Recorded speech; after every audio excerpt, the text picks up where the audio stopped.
欢迎来到卢叔讲经典，一句经典道尽人生，读懂变化，看清人生。最近世界新闻里最让人不安的就是伊朗和美国之间的紧张局势。有人在讨论战争会不会爆发，有人在担心石油价格，有人在分析地缘政治，也有人在担心世界会不会越来越乱。很多人看到这些新闻的时候，心里都会有一种复杂的感觉。一方面觉得这好像离自己很远，毕竟战争发生在另外一个地区，可另一方面又隐隐约约感觉到一种不安，好像整个世界都在变得越来越紧张。有人愤怒，有人恐惧，也有人开始站队，支持这一边或反对另一边。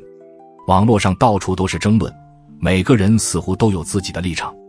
但如果我们换一个角度来看这个问题，从佛教的角度来看，这一切会变得很不一样。佛经里曾经说过一句话：世间本无常，众生因业而相遇。很多人第一次听到这句话的时候，会觉得它很抽象，好像只是一个哲学的说法。但如果你慢慢观察这个世界，你会发现这句话其实很真实。世界上发生的很多事情，其实都不是突然发生的。战争也一样，很多人看到战争的时候，只看到导弹、军队、新闻画面。但佛教看事情的方式不太一样，佛法往往会问一个更深的问题：这件事情为什么会发生？如果只是从表面来看，战争好像是某个国家的决定，是某个领导人的命令。但如果再往深处看，你会发现战争从来不是一天形成的，它往往是很多年的不信任，很多年的冲突，很多年的恐惧，一点一点累积起来的。就像佛经里说的那句话：因缘和合而生。很多事情的出现背后都有很多看不见的因，有时候是历史的因，有时候是利益的因，有时候是恐惧的因，有时候是仇恨的因。这些因慢慢累积，当条件成熟的时候，就会出现结果。佛教把这种现象叫做因果。很多人一听到因果，就以为只是说个人命运，比如说做好事会有好报，做坏事会有坏报。但其实在佛法里，因果并不只存在于个人身上，它也存在于群体之中。一个家庭有家庭的因果，一个国家有国家的因果，一个时代也有一个时代的因果。当一个时代积累了太多的贪婪，太多的恐惧，太多的对立，那么冲突就很容易出现。这并不是说谁完全对，谁完全错。佛教其实很少用绝对的对错去判断世界，因为在很多事情里，每一方都觉得自己是有理由的。有的人觉得自己是在保护国家安全，有的人觉得自己是在捍卫信仰，有的人觉得自己是在反抗压迫。每一个立场背后都有自己的故事。如果只站在一个角度去看，就很容易把另外一边完全当成敌人。但佛法提醒我们，人往往只看到自己看到的部分。就像一群盲人摸象，有的人摸到的是象腿，就觉得大象像柱子；有的人摸到的是象耳，就觉得大象像扇子。每个人都觉得自己是对的，可是没有人看到完整的样子。世界上的很多冲突其实也是这样，每一方都相信自己是正义的。可是在佛教看来，真正的问题往往不是谁更正义，而是人心里那种深深的执着。执着于立场，执着于利益，执着于恐惧。当执着越来越深的时候，人就很难再看到对方也是人。慢慢的，对方就变成一个标签，一个敌人，一个需要被消灭的对象。佛经里说，嗔恨心是最容易让人失去智慧的一种心。一个人一旦被愤怒和仇恨占据，他看到的世界就会越来越狭窄。国家也是一样，当一个社会长期处在恐惧和敌意之中，人们就很容易支持更强硬的行为。慢慢的，对话变少了，理解变少了，武器却越来越多。最后有一天，战争就会看起来像是一种不得不发生的事情。但佛教会提醒我们一件事：世界上没有任何一场战争是突然出现的，它背后一定有很长很长的因果。很多时候，我们只看到最后的那一刻，却看不到几十年甚至几百年的积累。理解这一点，并不是为了替任何一方辩护，而是让我们看到一个更大的现实。人类社会很多痛苦，其实都是由心开始的。当人心里有太多恐惧，就会想控制；当人心里有太多贪念，就会想占有；当人心里有太多仇恨，就会想报复。如果这些心一直没有被看见，没有被理解，他们就会慢慢变成集体的力量。有时候是一场冲突，有时候是一场战争。佛陀在2000多年前就说过一句很有名的话：仇恨永远不能用仇恨来止息，只有慈悲才能止息仇恨。这句话听起来很理想，但如果你仔细观察历史，你会发现它其实非常现实。因为仇恨只会制造新的仇恨。一个国家打败另一个国家，也许能赢一场战争，但很难消除对方心里的仇恨。很多战争结束之后，仇恨并没有结束，它只是暂时沉默，然后在下一代人心里继续发芽。所以从佛教的角度来看，战争从来不是一个简单的军事问题，它其实是人类心的问题。而当我们看到世界发生冲突的时候，其实也可以顺便问问自己一个问题：如果权力和武器放在普通人的手里，我们真的就会做得更好吗？还是说，我们心里其实也有很多愤怒，也有很多想要证明自己是对的执念？佛法从来不是只用来评论别人，它更多时候是用来照见自己。当我们看新闻的时候，如果只是增加愤怒和焦虑，那其实对世界没有什么帮助。但如果这些事情让我们更清楚地看到人心的复杂，也许它就变成一种提醒，提醒我们，人类真正需要解决的，也许不是谁赢谁输，而是心里的那些火。如果人心的火一直在烧，那么不管在哪个国家，冲突都会不断出现。世界历史一直在重复这一点，而佛法希望人看到的是另外一种可能，一种从心开始改变的可能。如果你愿意，我们在接下来的时间里可以慢慢聊一聊，佛教到底是怎么看战争的？为什么佛陀从来没有把仇恨当成解决问题的方式？也许听完之后，你再看这些新闻，心里会多一点理解，也会少一点焦虑。从佛教的角度来看，战争并不是突然发生的事情，它往往是很多因缘慢慢累积的结果。当我们把目光从表面的新闻稍微往深处看一点，就会发现一个很重要的问题，那就是人类为什么总是重复同样的冲突。其实如果你去看历史，会发现一个很奇怪的现象，几乎每一个时代的人都觉得自己生活在一个特别复杂、特别危险的时代。每一代人都会说世界越来越乱，人心越来越坏。但如果翻开历史书，你会发现几百年前的人也在说同样的话。战争一场接着一场出现，王朝兴起又衰落，国家之间不断争斗。人类的技术越来越先进，可是很多内心的问题好像一直没有真正解决。佛教在2000多年前就已经观察到这一点。佛经里经常提到3种根本烦恼：贪、嗔、痴。这3个字看起来很简单，但如果你认真去观察世界，你会发现它们几乎可以解释很多冲突。贪代表的是想要更多，更多的资源，更多的土地，更多的影响力，更多的安全感。当一个人觉得自己拥有的不够，他就会想办法得到更多。当一个国家觉得自己的利益受到威胁，他也会想办法扩大自己的力量。嗔代表的是愤怒和敌意。当一个群体长期觉得自己被压迫或者被威胁，愤怒就会慢慢积累。时间一长，这种情绪会变得非常强烈。有时候只需要一个小小的事件，就会把这些情绪全部引爆。而痴代表的是一种看不清真相的状态。人往往只看到自己相信的那一部分，而忽略另外一部分。很多冲突里，每一方都觉得自己是正义的，每一方都觉得对方才是问题的根源。可是在佛教看来，这其实是一种很常见的人性。佛陀曾经讲过一个很简单的比喻，他说两个人吵架的时候，每个人都觉得自己是对的，但如果他们都停下来仔细看自己的心，也许会发现自己其实也有很多看不清的地方。国家之间也是一样，当双方都被恐惧和愤怒推动的时候，很多决定就不再是完全理性的，他们往往是情绪的延伸。如果你仔细看世界上很多战争的起点，其实往往并不是一件特别大的事情，很多时候只是一次误判，一次冲突，一次报复。但当双方都觉得必须强硬的时候，事情就会越来越难收场。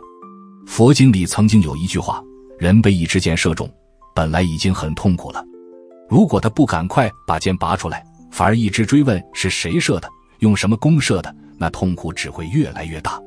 佛陀用这个比喻是在提醒人们，有时候人会陷入一种执着，执着于证明自己是对的，执着于证明对方是错的，但这种执着并不会真正减少痛苦，反而会让痛苦延续下去。如果我们把这个比喻放在国际关系里，会发现它其实也很贴切。很多国家在冲突中不断回溯历史，列出很多过去的伤害，这些事情确实存在，也确实让人难过。但如果所有人都只盯着过去的仇恨，未来就很难有新的可能。佛教并不是否认现实，也不是要求所有人立刻原谅一切，佛法更多是在提醒人，如果一直活在仇恨里，自己也会被仇恨绑住。很多战争结束之后，最痛苦的往往不是那些做决定的人，而是普通的百姓。很多家庭失去亲人，很多孩子在恐惧中长大，很多人一辈子都无法忘记战争的画面。佛经里说过一句话，众生皆未死，众生皆爱生。每一个生命其实都害怕痛苦，也都希望平安。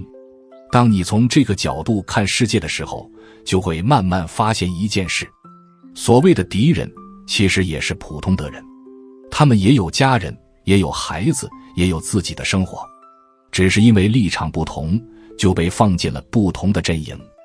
佛陀在世的时候也经历过很多社会冲突，当时的印度有很多国家互相争斗，也有很多政治斗争，但佛陀很少直接参与这些事情，他更多是在告诉人们一个更深的道理，如果人的心没有改变，那么任何制度，任何胜利都只是暂时的。真正的和平不是某一方完全压倒另一方，而是人心慢慢变得不那么执着，不那么充满敌意。当然，很多人听到这里会觉得这太理想了，现实世界里每个国家都要保护自己的利益，这种想法其实也很真实。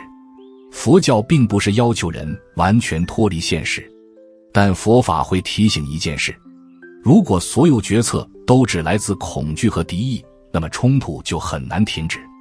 历史上有很多国家在战争中取得过胜利，但几十年后，新的冲突又再次出现，原因往往很简单，因为真正的问题从来没有被解决，那些隐藏在心里的恐惧和仇恨一直在那里，他们可能暂时被压住，但不会自动消失。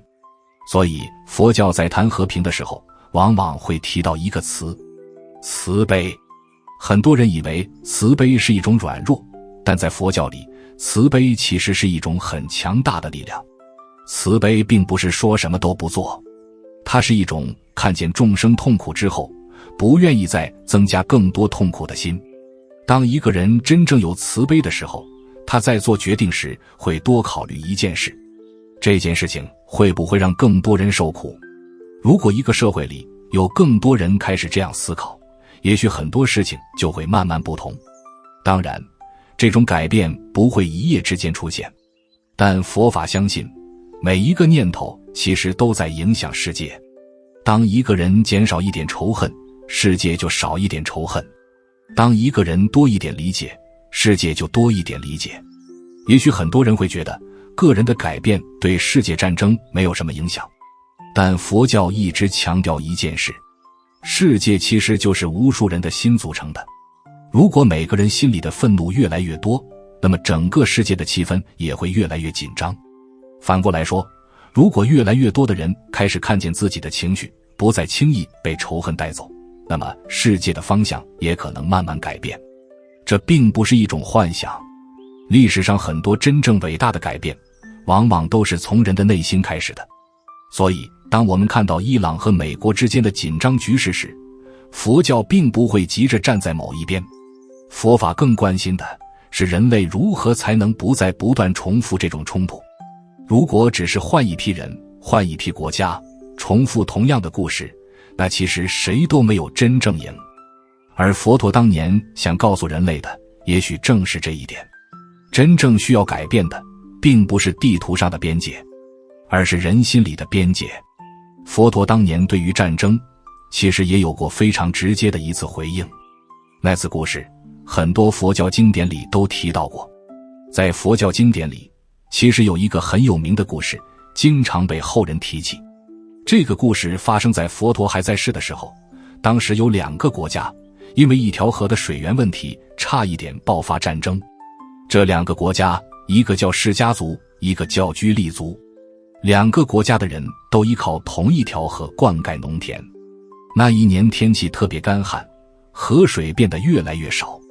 当水变少的时候，问题就出现了。两边的农民都觉得自己的庄稼更需要水，都觉得如果对方多用一点，自己就会受损。争吵很快就出现了。最开始只是农民之间的争执，可慢慢的，这种争执越来越激烈，双方互相指责，互相埋怨，最后甚至开始动手。事情越闹越大，最后2国的国王都知道了这件事情，双方都觉得自己的人民受了委屈，于是开始准备军队。一条河的水，最后差一点引发一场战争。如果你听到这里，可能会觉得这很荒唐，为了谁打仗，好像很不值得。但如果你仔细想想，人类历史上其实有很多战争，起因都非常类似。很多冲突最初看起来只是资源、土地、利益的问题，可在背后推动这些冲突的，其实是人的情绪，恐惧、愤怒、骄傲、执着。当这些情绪越来越强的时候，一件原本可以谈判解决的事情，就会变得越来越难收场。当时佛陀听说这件事情之后，就亲自去了那个地方。他看到两边的军队已经集结，士兵准备战斗，气氛非常紧张。佛陀走到两军之间，然后问双方的国王一个问题。他说，这条河的水值多少钱？国王回答说，水其实并不值多少钱。佛陀又问，如果战争开始，会有多少士兵死去？国王沉默了一下，说会死很多人。佛陀又问，那你觉得士兵的生命值多少钱？国王回答说，生命当然是无价的。于是佛陀慢慢地说了一句话，既然水并不值钱，生命却是无价的，那为什么要为了不值钱的东西去牺牲无价的生命？据说那一刻，两边的人都沉默了。最后这场战争没有发生。这个故事在佛教里被流传了很久，因为它其实讲出了一个很简单却很深刻的道理。很多冲突其实是因为人没有停下来想一想，当情绪被点燃的时候，人很容易被卷进去。大家都在说必须反击，必须坚持，必须证明自己没有退让，但很少有人停下来问一个问题，这件事情真的值得吗？如果要用很多生命去交换，它真的值得吗？佛陀当年的这个提问，其实并不是一个政治解决方案，它更像是一种提醒，提醒人们不要被情绪完全带走。在现实世界里，国家之间当然有很多复杂的问题，有安全，有利益，有历史，也有各种现实的压力。佛教并不会简单地说所有问题都可以立刻解决，但佛法一直在提醒人类，如果决策完全被愤怒和恐惧控制，那么最后付出代价的往往是无数普通的人。战争一旦开始，很多事情就不再受控制。历史上有很多战争，在开始的时候，人们都以为很快就会结束，可真正打起来之后，往往持续很多年。很多城市被毁，很多家庭破碎。那些在远方做决定的人，也许只是在地图上移动线条，但在现实生活里，每一条线背后都是无数人的人生。佛教之所以一直强调慈悲，其实并不是一种天真的想法，它是对生命的一种尊重。佛经里有一句话，一切众生皆有佛性，意思是说，每一个生命本质上都拥有觉悟的可能。不管这个人来自哪个国家，不管他属于什么民族，本质上都是一样的生命。如果从这个角度看战争，就会发现一件很矛盾的事情。人类一方面在追求进步、发展科技、探索宇宙，另一方面却又不断在毁灭彼此。佛陀当年看到人类的这种矛盾，所以才不断提醒人们，真正需要被训练的不只是技术，更重要的是心。如果人的心没有智慧，那么再强大的力量也可能变成破坏的工具。如果人的心充满仇恨，那么在正义的理由也可能变成新的冲突。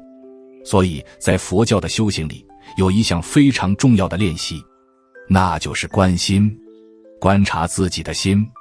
当愤怒出现的时候，能够看见它；当恐惧出现的时候，也能够看见它。很多冲突之所以越来越大，就是因为人没有看到自己的情绪。愤怒来了，就跟着愤怒走；恐惧来了，就被恐惧带着跑。慢慢的，这些情绪就会变成行动。如果一个人能在情绪刚出现的时候就停下来观察一下，也许很多事情就会不一样。这其实也是佛教一直强调觉察的原因。觉察并不会立刻改变世界，但它可以改变一个人做决定的方式。当越来越多的人开始有这种觉察，社会的气氛也会慢慢不同。很多人看到国际新闻的时候，会感觉很无力，觉得世界的问题太大，个人什么都改变不了。但佛法其实给了一个很特别的角度，世界的确很大，可它是由无数人的心组成的。如果每一个人都被愤怒和恐惧带走，那么整个世界就会越来越紧张。如果有一些人开始多一点理解，多一点冷静，那么这种力量也会慢慢扩散。也许这种改变很慢，但历史上很多真正持久的和平，其实都是从理解开始的，不是一夜之间，而是慢慢的改变。所以，当我们看到伊朗和美国之间的冲突时，也许可以试着用另外一种方式去看，不是急着判断谁对谁错，而是先看见人类共同面对的问题，人类如何面对恐惧，人类如何处理仇恨，人类如何在利益冲突中仍然记得生命的价值。如果这些问题没有被认真思考，那么不管是哪两个国家发生冲突，故事都会不断重复。佛陀当年说过一句话，战胜1万人不如战胜自己。因为战胜别人也许只是一时的胜利，但战胜自己的贪嗔痴才是真正的解脱。我们最后再聊一件事情，那就是当普通人看到这些战争新闻的时候，我们到底可以做什么？很多人在看到国际冲突的时候，心里都会有一种无力感。新闻里都是国家、军队、导弹、制裁，这些事情听起来都非常巨大。一个普通人坐在屏幕前，好像什么都改变不了。慢慢的，有的人开始愤怒，有的人开始焦虑，也有人干脆不再看这些新闻。但如果从佛教的角度来看，这种时候其实正是一个很重要的时刻。因为外面的世界虽然复杂，可真正最容易被忽略的是我们自己的心。佛经里常常提醒一句话，心静则国土静。很多人第一次听到这句话的时候，会觉得它太理想，好像只是一个很遥远的境界。但如果仔细去理解，它其实是在说一件非常现实的事情。一个世界的样子，其实和人的心有很深的关系。当一个社会里很多人的心充满恐惧，充满愤怒，那么整个社会的气氛就会变得紧张。反过来，如果越来越多的人开始冷静，开始理解，开始不那么容易被情绪带走，那么很多事情也会慢慢发生变化。佛陀在世的时候，其实也面对过很多动荡的时代。那个年代并不太平，各个国家之间经常有战争，也有很多政治斗争，但佛陀很少去评论哪个国家对，哪个国家错，他更多是在提醒人们一件事：真正决定人类未来的不只是权力，而是智慧。如果一个社会越来越聪明，却没有智慧，那么力量越大，破坏也可能越大。但如果一个社会有智慧，那么很多冲突就有可能被化解。在佛教的修行里，有一个非常重要的概念，叫做慈悲。很多人把慈悲理解成一种温柔的情绪，好像只是对别人好一点。但在佛法里，慈悲其实是一种非常深的理解。当一个人真正理解众生的痛苦，他就不愿意再增加新的痛苦。因为真正有智慧的人会知道，仇恨最后只会带来更多仇恨。佛陀曾经说过一句非常简单的话：这个世界上，仇恨永远不能用仇恨来停止，只有慈悲才能停止仇恨。2000多年过去了，人类的科技已经改变了世界，但这句话依然没有过时。如果我们回头看看历史，就会发现一个很明显的规律：每一场战争结束的时候，人们都会说希望这是最后一次战争。可过了一段时间，新的冲突又会出现。原因其实很简单，因为很多时候人类解决的是表面的问题，却没有解决内心的问题。如果心里的恐惧还在，心里的仇恨还在，那么新的矛盾迟早还会出现。佛教之所以强调修心，就是因为他看到了这一点。真正的和平不只是停战，真正的和平是人的内心慢慢变得不那么执着，不那么敌对。当然，这种改变不会一夜之间发生。佛法从来不是一条快速的道路，它更像是一条慢慢走的路。从一个人开始，从一颗心开始。当你看到世界冲突的时候，如果你心里只是增加更多愤怒，那其实你也被卷进了同样的循环。但如果这些事情让你更珍惜和平，更理解人类的脆弱，也许它就变成了一种觉醒。很多人觉得和平只是政治家的事情，可佛教会说，和平其实是每个人的事情。因为世界是由无数人的心组成的，当人心越来越平静，世界也会慢慢不同。所以当我们看到伊朗和美国之间的紧张局势时，也许可以做一件很简单的事情，先让自己的心不要被仇恨带走，不要急着去骂谁，也不要急着站在哪一边，先看清楚这个世界的复杂，也看清楚人性的局限。当我们能够这样看世界的时候，内心反而会变得更安静。佛教有一句话说得很深：世间如梦。很多人把这句话理解成一种消极的态度，好像什么都不重要。但其实他真正想表达的是另外一种智慧。很多事情在当下看起来非常巨大，可在更长的时间里，它们只是历史的一部分。王朝会更替，国家会变化，战争也会结束。但人类是否能从这些事情里学到什么，这是更重要的问题。如果每一代人都只是重复同样的愤怒，那么历史就会不断重演。但如果有一些人开始理解仇恨的循环，也许未来就会慢慢不同。佛陀当年离开王宫的时候，其实也在寻找一个问题的答案：为什么人会不断受苦？他最后发现，很多痛苦并不是来自外面的世界，而是来自人的执着。当人太执着于立场，太执着于利益，太执着于证明自己是对的，就很容易失去理解别人的能力。慢慢的，人与人之间的距离就越来越远，国家之间也是一样。所以佛教看世界的时候，常常会回到一个最简单的问题：我们是否真的理解彼此？如果没有理解，那么再多的胜利也只是暂时的。但如果有理解，也许很多冲突在开始之前就已经有机会被化解。所以今天如果你看到这些新闻，心里有一点不安，其实是很正常的。世界确实在变化，但也许我们可以把这种不安变成一种提醒，提醒自己更珍惜和平，也提醒自己不要轻易被仇恨带走。佛法常说一句话：一个人点亮一盏灯，也许不能立刻照亮整个世界，但至少可以让自己所在的地方多一点光。如果有一天越来越多的人愿意点灯，那么黑暗就会慢慢减少。也许这就是佛教面对战争时最安静但最深的一种回答。这个世界每天都有很多声音，但真正愿意停下来想一想的人其实并不多。如果你愿意，可以在留言区写一句话：愿世界和平，愿众生少一点仇恨，多一点理解。